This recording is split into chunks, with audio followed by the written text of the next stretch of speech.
Hablemos del caso Steinert. Lo que parecía ser un simple cambio administrativo en la cúpula de la policía, bueno, en cosa de días se transformó en una verdadera tormenta política que escaló hasta el mismísimo Senado. ¿Cómo pasó? Acompáñenme a desentrañar las claves de esta controversia. A ver, todo esto arrancó con un solo movimiento, la destitución de Consuelo Peña, nada menos que la subdirectora de inteligencia de la PDI. Y claro, cuando se mueve una pieza tan clave en el tablero de la seguridad nacional y no hay una explicación clara de por medio, pues es obvio que todo mundo se iba a hacer la misma pregunta. Y es precisamente esta pregunta la que desató la tormenta. Sin una respuesta oficial, ese vacío se llenó de inmediato con especulaciones y rumores de todo tipo, llevando la polémica desde los pasillos de la policía directamente al centro del debate político en el Congreso. Ese silencio por parte de las autoridades se convirtió, digamos, en el caldo de cultivo perfecto para la controversia. Muy pronto, la discusión pública se fue por dos caminos, dos teorías principales, y cada una, ojo, era más delicada que la anterior. Y aquí las tenemos. Estas son las dos versiones que la ministra tuvo que salir a enfrentar directamente. Por un lado, estaba la sospecha de una injerencia institucional. O sea, la gran pregunta era, ¿intervino el poder político en una decisión interna de la PDI? Y por el otro lado, una teoría mucho más personal y la verdad bastante explosiva, la que se conoció como la arista amorosa. Bueno, con este escenario tan complejo, no quedaba de otra. Tanto la ministra como el director de la PDI se presentaron en la Comisión de Seguridad para dar su versión de los hechos. Así que veamos, palabra por palabra, cómo se armó la defensa oficial frente a estas dos graves acusaciones.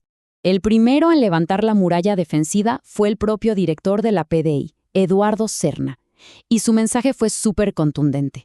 Aquí las decisiones las tomo yo.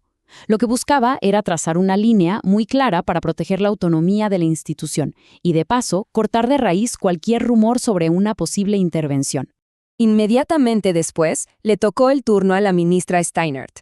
Enfrentó la acusación de injerencia de la forma más directa posible. Su respuesta fue una de las más cortas y tajantes de toda la sesión, un no rotundo, sin ambigüedades, sin darle vueltas al asunto. Y luego abordó el rumor más personal. Se refirió a la supuesta trama como una historia paralela y la desmintió categóricamente, diciendo que eso nunca ha sido así. Un punto clave de su estrategia fue no esquivar ninguna de las dos acusaciones, las enfrentó de frente. Pero su defensa no se quedó solamente en negar los hechos. La ministra también habló del costo personal que tuvo esta polémica. Expresó su incomodidad ante lo que ella misma calificó como expresiones vejatorias, y hasta mencionó que, como madre, le resultaba especialmente difícil tener que enfrentar ataques de esa naturaleza. Una vez que expuso su defensa, la ministra intentó hacer un giro estratégico en su presentación. ¿Cuál fue la jugada? Redirigir la atención, dejar atrás la polémica y enfocarse en su mandato principal, la crisis de seguridad que atraviesa el país. Y con esta declaración ejecutó ese giro. Al recordar su larga carrera como fiscal, lo que buscaba era cambiar el foco del debate. En el fondo, era como decir, mi energía no está en esto, está en mi misión, que es enfrentar la crisis de seguridad. Para reforzar este cambio de tema, puso sobre la mesa los pilares de su agenda: recuperar el orden, combatir el crimen organizado, fortalecer a las policías. La estrategia era muy clara: demostrar que su trabajo y su foco estaban puestos en estos grandes desafíos y no en polémicas internas. Y así, la ministra Steinert cerró su defensa.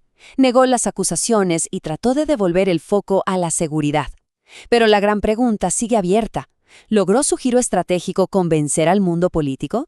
¿O la sombra de esta controversia seguirá persiguiendo su gestión? La respuesta, sin duda, definirá no solo su futuro, sino también el clima político de los próximos meses.